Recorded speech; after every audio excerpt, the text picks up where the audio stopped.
How's it going, guys? Balder here, and I am playing DCS World 2.5. Oh, this is going to be fun. So I did do a little bit of gameplay with DCS 2.5, and I'm really stunned by the graphics. I mean, bravo, Eagle Dynamics, bravo. It was sexy. I loved how sexy the trailer was, and the gameplay that I noticed is quite similar. Well, I would hope quite similar. Let's see.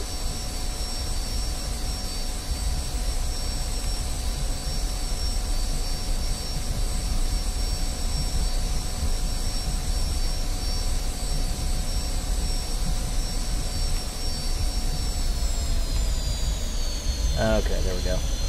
Anyway, I am at Henderson Executive Airport, trying to figure out how to fly this plane again. It's been a while since I flew the F-86. I kind of forgot that I had to engage the nose wheel steering while taxiing, which is perfectly fine. I mean, as you can see, everything is good to go. Anyway, the reason why I'm in the F-86 is because I had an interesting thought experiment. What if you were to take a military plane, one that was retired, one that was taken out of service, fix it back up, and have it as your own general aviation aircraft? Well, few problems with that. One is that it would be ridiculously expensive, and I'm not just talking about buying the plane itself, though definitely that would be quite expensive in and of itself. The biggest issue you're probably going to have is parts. Because if you think about it, parts are pretty much the lifeblood of a plane. You need parts to keep it airworthy, and in the case of the F-86, they're not going to be a whole lot. And the reason there won't be a whole lot of parts is because you really don't have a lot of vendors for the said parts. The only way you could really get them is if you cannibalize another F-86 from Boneyard, and considering this plane hasn't been in service for 50 years, that's probably going to be pretty difficult to pull off. But let's assume that you got the parts, then you have to worry about weight and balance. You're going to have to worry about weight and balance because you will have to remove the weapons and the radar from this plane. Can't have those in a GA aircraft. At least not a radar that can freaking track other planes. As far as I know. I mean, I could be wrong about that. But let's assume you got all that, then you got the licensing, you got everything good to go. So what can you do with this plane? Well, let's put it this way. We are snug within Class B airspace. Class B airspace is the busiest type of airspace and the most restrictive type of airspace that you can have around an airport. Now, I mean, minus military, of course. Now, the reason why it's Class B airspace is because you have McCarran International, which is one of the busiest airports in the world. So, what are the restrictions? Well, you need to be in constant contact with air traffic control. You need permission to get into Class B airspace, permission to get out, permission to get in, permission to land. Not only that, but you also have to maintain an airspeed of 200 knots or below. That's going to be a little bit tricky in a fighter jet. Not only that, but you will have to maneuver if you want to maneuver aerobatically, you have to get out of that Class B airspace. So, let's go ahead and assume we did that. We also got our clearance, we got the automated weather, Henderson ground, F-86 yada yada yada, with information Charlie or something, ready to taxi, and yeah, let's just say we got our takeoff clearance, and we're going to be flying out to the west. Now, if you had a VFR sectional chart, you'll notice two things. To the east, let's go ahead and take off.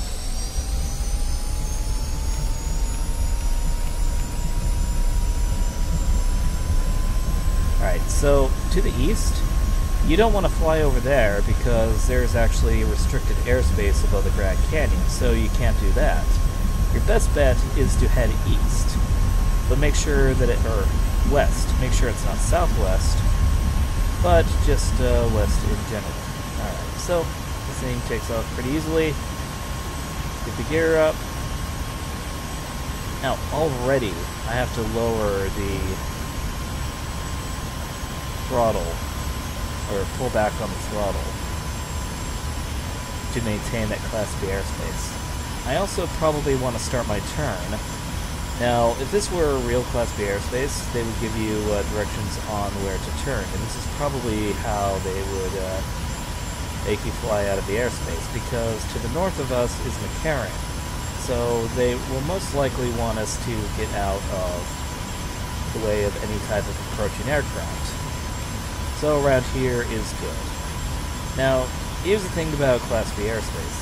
Class B airspace, while restrictive, it does have a height limitation. Once you get past 10,000 feet, then Class B airspace is null. So, hey, that gives you a lot of wiggle room. Just stay above 10,000 feet, right? Not exactly. Now, the reason why I say not exactly is because once you reach 18,000 feet, you go into what is called Class A airspace. Now, the reason why that's important is because in Class A airspace, the only way you can enter it is if you have a VFR flight plan. If you don't have a VFR flight plan, you cannot enter. And since this is an aerobatic mission, we are not going by instrument flight rules, we don't have any flight plan that's been filed, we have to stay in between 10,000 and 18,000 feet. We also want to get out of the urban areas, away from any type of buildings, so in case we really fuck up, then, you know, it'll be the only casualties. Speaking of which, you probably wouldn't want to do a lot of aerobatic maneuvers in this plane because this is a very old aircraft. In reality, if I were flying this, I'd worry about breaking off a wing because this thing has probably been tortured and abused with rigorous training. And not only that, but the parts that I could get for it are probably old and decrepit anyway, so probably not the best thing. Not only that, but I doubt the ejection seat works. In fact, I don't think that civilians can even own ejection seats. Just definitely not worth the hassle. So, either way, we do have a good climb. We are away from any approach vectors as far as I know. I've not looked up the stars or the departures for any type of, you know, pattern for McCarran International. But so far so good. We are getting towards the desert. I'm actually going to increase the throttle, not to get to 200 knots, but to increase my rate of climb. And let's go ahead and get our flaps up too. That might help. Oh boy, yes. Yes, it did.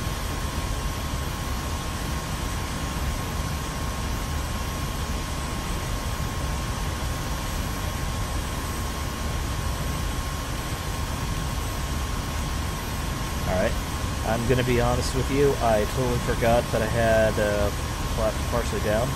And now that we got to 10,000 feet, we are away from any type of restricted airspace.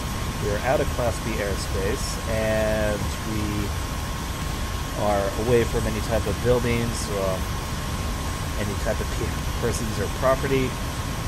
Then, you know, we are clear to maneuver aerobatically. Well, almost. See, you will have to advise traffic flight centers that you're going to be doing aerobatics. And you're going to have to explain what you're going to do and how much altitude you need. In our case, we're going to go between 10,000 and 18,000. So once we get the clearance, we pretty much have to stay within that range. So doing something like this, perfectly fine.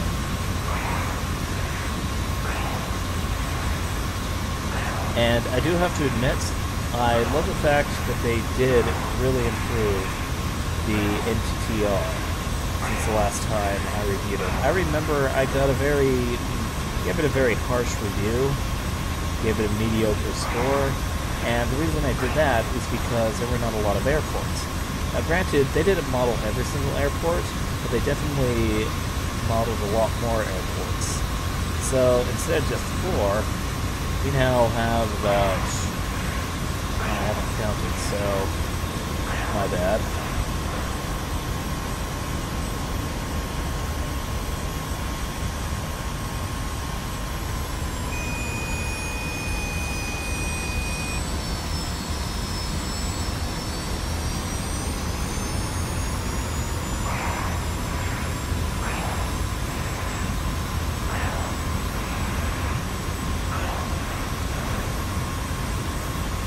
Oh yes, and one more thing that should be worth mentioning.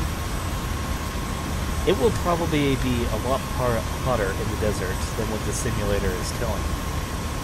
That's probably a no-brainer, but you do have to take into consideration that this is a higher altitude city, and this is also a very hot desert, so that means that taking off and landing would be a little bit more difficult than what you would expect by, let's say, landing at Nalchik, which is, well, not Nalchik, let's say Batumi, which is pretty much on sea level, and the temperature is a lot more temperate than this desert area. Just a few things to think about.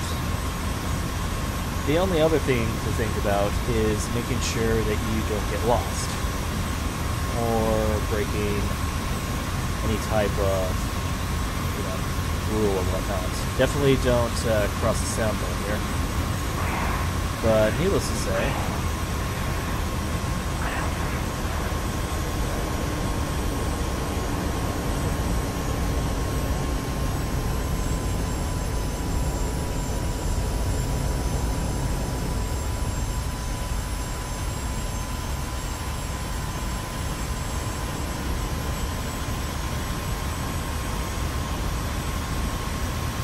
there we go. Needless to say, that's kind of my 2 cents. It's always a fun thought experiment of me to think of, what could happen if I were to treat this as a general aviation aircraft. Now, hopefully you guys don't think this is boring, but this is definitely pretty fun for me. But next video I'm going to make is definitely going to involve the Georgia-Russia Caucasus type map. And the only reason why I'm holding off on that is because it isn't the most stable. I tried a campaign mission and, oh good god, that thing crashed, and crashed hard. So, unfortunately I need to think of, will I be able to make a video off of it?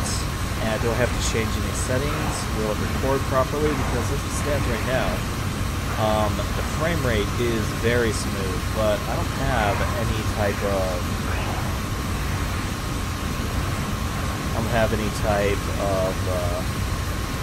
aircraft or any other type of vehicles. Definitely not weapons that are going around, and yeah. As it stands right now, it's very stable, but once you start adding other aircraft and other objects, that's when it becomes unstable. But even then, the frame rate still maintained and is very smooth. It just seems to take up memory like nobody's business. But anyway, that's it for today. I just wanted to do a little bit of a short video for you guys. But I will go and record the next DCS video soon. That said, you guys have a nice day.